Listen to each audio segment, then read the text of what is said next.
समूह में जुड़ने से पहले मैं जैसे कुएं में मछली होती है ना, उसके समान थी मैं, कि मुझे ये नहीं पता था कि बाहर की दुनिया कैसी है, क्या कुछ चल रहा है, क्या कुछ नहीं। खुद मेरी कोई पहचान नहीं थी। उस टाइम पे मुझे बोलते थे भाई उसकी पत्नी है, उसकी बहू है, उसकी बेटी है, उसकी बहन है। हमारा फोकस अभी ये है कि हम उन्हें योजनाओं से जोड़ें। यहाँ पे डिफरेंट डिपार्टमेंट्स की योजनाएं हैं जो लाइवलीहुड में सपोर्ट करती हैं।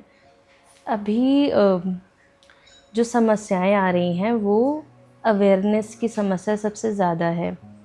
जैसे अभी हम ऑन ग्राउंड पे जाते हैं, दीदी से मिलते हैं, तो समझ आता है कि जो चीज़ें स्टेट पे चल रही हैं, जो पॉलिसीज़ हैं या फिर जो योजना है वो बन तो गई हैं लेकिन वो ऑन ग्राउंड अभी पहुंच नहीं पा रही हैं।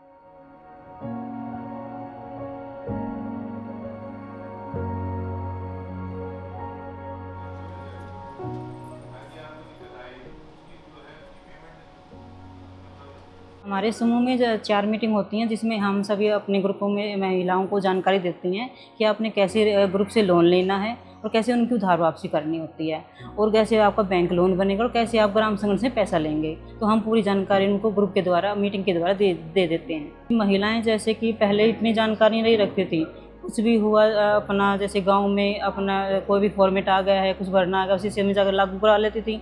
अब उनको जानकारी मिल जाती है कि भाई कौन सा हमें स्कीम लेनी चाहिए, कौन सी स्कीम नहीं लेनी चाहिए, वो मीटिंग के द्वारा हमको मिल जाता है जानकारी। जब हम लोगों ने शुरू किया तो सबसे पहले हमने जो सीओ रूरल लाइवलीहुड मिशन है स्टेट के, उनसे जब डिस्कशन हुआ तो 3-4 चीज़ें बहुत इंपॉर्टेंट निकल के आई कि अगर हमें लखपति दीदी तक लाभ पहुंचाना है तो हमें दूसरे विभागों के साथ समन्वय करना होगा, स्टेट लेवल पे भी और डिस्ट्रिक्ट लेवल पे भी। आज हमारी उनके साथ रेगुलर मीटिंग होती है, स्कीम में और क्या चीज़ें हैं जो हमें बेहतर करनी चाहिए, वो उन सब पे बात करने के बाद जिला स्तर पर उन विभागों के साथ समन्वय करके हम लोगों ने स्कीम्स में एप्लीकेशंस डलवाने शुरू किए और बहुत पॉजिटिव रिजल्ट रहे हैं। हरियाणा राज्य ग्रामीण आजीविका मिशन हरियाणा में गरीब परिवारों को आजीविका के संसाधन प्रदान करके उनकी गरीबी से उन्मूलन करने में सहायता करता है।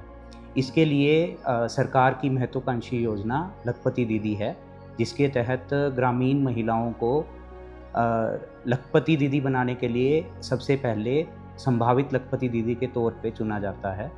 और इसके लिए हमारे साथ इंटरसेक्शन संस्था है जो कि नीचे कन्वर्जेंस पे हमारे साथ काम कर रही है।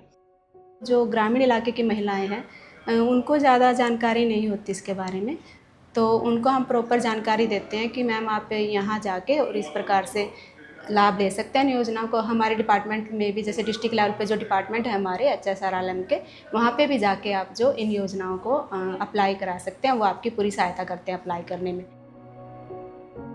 ज़्यादातर जो कॉल्स हमारे पास आ रही है वो यही पूछते कि मैम जो आप योजनाओं की जानकारी दे रही हैं, ठीक है, इन योजनाओं का क्या बेनिफिट्स रहता है। तो हम उनको बताते हैं कि आप इन योजनाओं को अप्लाई करके अपने आजीविका का साधन बढ़ा सकते हो, ठीक है, कोई काम स्टार्ट कर सकते हो अपना, जैसे कोई आप अपना बिजनेस शुरू कर सकते हो, जैसे कोई दुकान ओपन करना चाह रहे हो आप, ठीक है, करियाने की होगी या कोई कपड़े की शॉप होगी ओपन करना चाह रहे हो आप, या अदर कोई और कोई काम स्टार्ट करना चाह रहे हो, इन योजनाओं की हेल्प से कर सकते हो।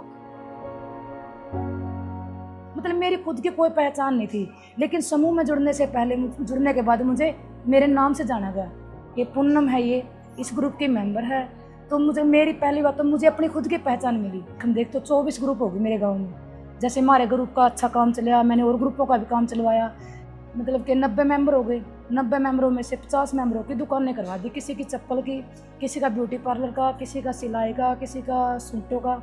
तो ऐसे मेरे मेंबर सभी मतलब अच्छे से अपना काम चला रहे हैं और ग्रुप मेरे बिल्कुल अच्छे चल रहे हैं। सर मिलकर के काम करना इसलिए ज़रूरी है, जैसे एक इंसान की कीमत तो एक ही होती है, अगर वही काम 10 मिलकर करेंगे तो 10 की एक संगठन हो गया, तो उसमें मजबूत हो गया वो। तो शुरुआत मैंने 2020 में की थी, जो उस टाइम पे लॉकडाउन लगा हुआ था, तो रोज़गार का कोई भी साधन नहीं था उस टाइम पे। पहले से ही इंटरेस्ट था मेरा अचार मुरब्बे बनाने में, और कुछ फिर ये सोचा कि अभी इसको रोज़गार का रूप दिया जाए, 2 पैसे कमाए जाए इससे। तो मैंने ट्रेनिंग ली अपनी RCT से ट्रेनिंग लेने के बाद उन्होंने मेरे को मुद्रा लोन दिया 50,000 रुपये। उसी लगातार मैंने ट्रेनिंग लेने के बाद लगातार ही काम शुरू किया, बंद नहीं किया। बीच में ट्रेनिंग लेने के बाद मैं घर पे नहीं बैठी। आज मेरा काम मतलब इतने स्तर पे है कि मैं जो अपने बड़े लेवल पे स्टॉलें लगती है, जैसे गीता जयंती पर लगती हैं, बाहर भी जाते हैं हम स्टॉलें लगाने के लिए। बहुत बदलाव हो रहा है जी। पहले तो मैं तो घर से बाहर नहीं निकलती थी जी, बिल्कुल भी जी। मैंने ना कोई बैंक देखा था जी, ना मैंने कभी सोचा था कि मैं ऐसा कर पाऊँगी। हमने जो रोज़गार शुरू किया है जूट बैग का, आज हमारा जो मेकिंग ऑफ जूट प्रोडक्ट का जो काम चल रहा है, तो इसके थ्रू भी मतलब कि ग्रुप में जुड़ने के बाद ही सब हो सका जी। इससे पहले हमें मतलब जीरो पे थे जी, जीरो से उठ के ही आज यहाँ तक हुए हैं। जिसमें लखपति दीदी का है जी, सभी ग्रुप जानते हैं जी, मेरे को पूरा गांव ही जानता है जी। पहले नहीं कोई जानता था, लेकिन अब सब जानते हैं कि ये समूह सेविका है। हमारे स्वयं सहायता समूह के ही एक्टिव एसएचजी मेंबर होते हैं, जो कि कम्युनिटी रिसोर्स पर्सन का काम करते हैं। उनको हम ट्रेनिंग कैपेसिटी बिल्डिंग करवाकर महिलाओं को अलग अलग तरह के बेनिफिट दिलवाने के लिए प्रेरित करते हैं। तो लखपति दीदी को इनिशिएटिव को चलाने के लिए सरकार ने एक लखपति दीदी स्टेट स्टीयरिंग कमेटी बनाई है, जिसमें विभिन्न विभागों को कन्वर्जेंस के लिए ही जोड़ा गया है। इस पूरे पहल से अभी जो बदलाव देखने को मिल रहा है कि महिलाएं एम्पावर्ड हो रही हैं और वो अपने लिए अभी रोज़गार के लिए ऑप्शंस देख रही हैं। और जो महिलाएं एसएचजी से जुड़ी हैं, HSRLM से जुड़ी हैं, वो अपना रोज़गार चला भी रही हैं और अभी उनको घर से भी काफ़ी सपोर्ट मिल रहा है। समूह में जुड़ने के बाद हमारे लिंक इतने हो गए कि हमारी सभी बहनें हमारी रिश्तेदारी हो गई। तो मेरा परिवार बहुत बड़ा हो गया समूह में जुड़ने के बाद। मैं सभी महिलाओं को यही संदेश देना चाहती हूँ कि इस स्कीम से, इस मिशन से, स्वयं सहायता समूह से सभी जुड़ें, अपने परिवार का रोजगार बढ़ाएं और आजीविका बढ़ाएं।